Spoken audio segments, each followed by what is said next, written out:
Bonjour à tous et bienvenue dans Les BD de mon enfance, une série estivale sur la chaîne BD Tube pour parler de bande dessinée à la fraîche, à la cool, profiter de la nature, se protéger du soleil, enfin l'été quoi. Tout lecteur de bande dessinée sait, globalement, quels BD l'ont marqué quand il était petit. Quel est le personnage, la série qui lui a donné envie de continuer à lire de la bande dessinée plus grand. C'est ces petits moments, ces petites anecdotes qu'on va essayer de parcourir ensemble. N'hésitez pas à partager les vôtres, à me faire part de vos commentaires, peut-être me dire quelle BD vous ont marqué, et pour ce qui me concerne, la première BD dont je me souviens, la première série, c'est Les Schtroumpfs.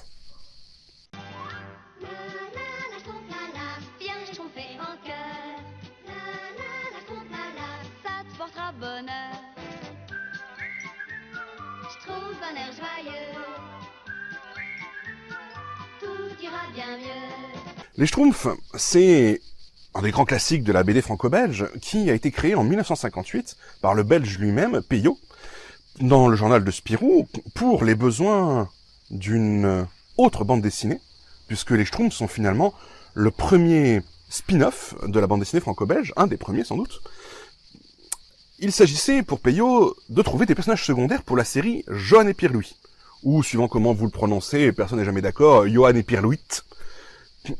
Mais donc, pour l'album La Flûte à six Schtroumpfs, Peyo réutilise de vieux personnages qu'il avait développés dans un cadre, dans un travail lié au dessin animé, que sa femme colorise en bleu, se nous donne des petits lutins hauts comme 3 pommes, pantalon blanc, chapeau blanc, corps bleu, les Schtroumpfs.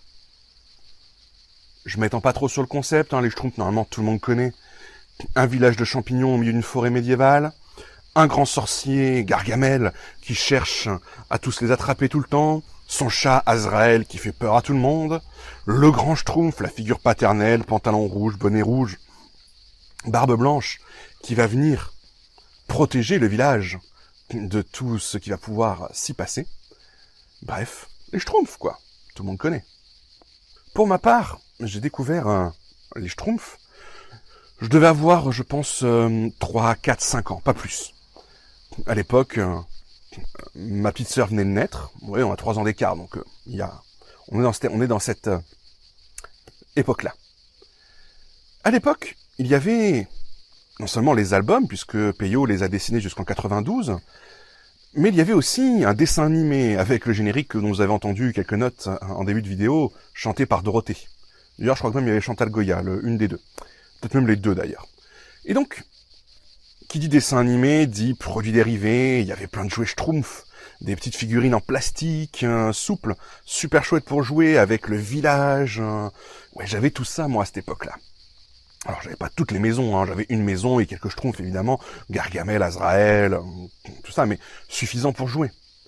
Et donc, je pense qu'à cette époque-là, et je crois que mon fils me ressemble un peu aujourd'hui, je devais être un peu saoulant avec mes parents, à vouloir toujours lire la même chose. Ce qui fait que ils ont développé un petit artifice, histoire d'être tranquille un peu de temps en temps. Ils ont enregistré tous les textes d'un des albums sur cassette audio. Ouais, pour les plus jeunes, la cassette, c'est un concept un peu bizarre, mais ouais, non, promis, on va mettre une petite image, tiens, d'ailleurs, pour rappeler à quoi ça ressemble.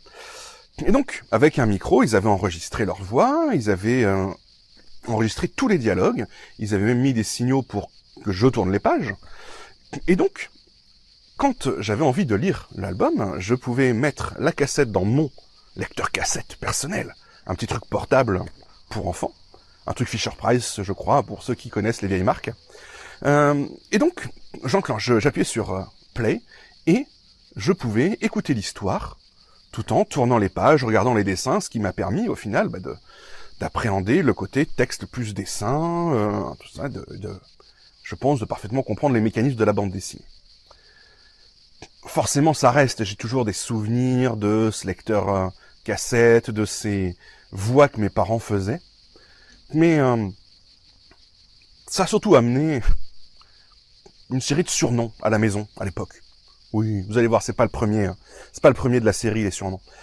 Et donc, forcément, mon père est devenu Gargamel. Ma mère est devenue la Schtroumpfette. C'était un peu la seule fille du village, hein, donc de toute façon, il n'y a pas le choix. Moi, le Schtroumpf grognon. J'avais un petit peu de caractère déjà à l'époque, je crois. Lié ma petite sœur, forcément, qui venait d'arriver, le bébé Schtroumpf. Plus une petite famille de Schtroumpfs, quoi. Étonnez-vous que, 30 ans plus tard, je sois toujours fan de bande dessinée. Ouais, non, je reconnais, j'avais de bonnes bases, hein, merci les parents. Enfin, c'est de leur faute, quoi, aujourd'hui. Bref, j'espère que ces petites anecdotes vous auront donné envie de vous replonger vous-même dans vos souvenirs d'enfance, de relire, pourquoi pas, un vieil album comme la Schtroumpfette, là, que j'ai avec moi, puisqu'il est encore dans la bibliothèque. N'hésitez pas, en commentaire, à partager vos souvenirs, à me dire quelle est la première BD dont vous vous souvenez, celle qui vous a marqué étant gamin. N'hésitez pas à partager cette vidéo sur les réseaux sociaux, à mettre des pouces bleus. C'est tout ça qui va faire vivre la chaîne, qui va permettre de la faire connaître. Et quand à la rentrée reprendront des émissions plus sérieuses, moins légères, que les vidéos soient là encore plus vues et plus appréciées. Je vous dis à bientôt, on se retrouve très rapidement pour une prochaine vidéo qui va nous emmener aussi du côté du surnom et encore une fois du côté d'une série Dupuis. La prochaine fois, on parle de Boule et Bill. À bientôt pour une prochaine BD de mon enfance.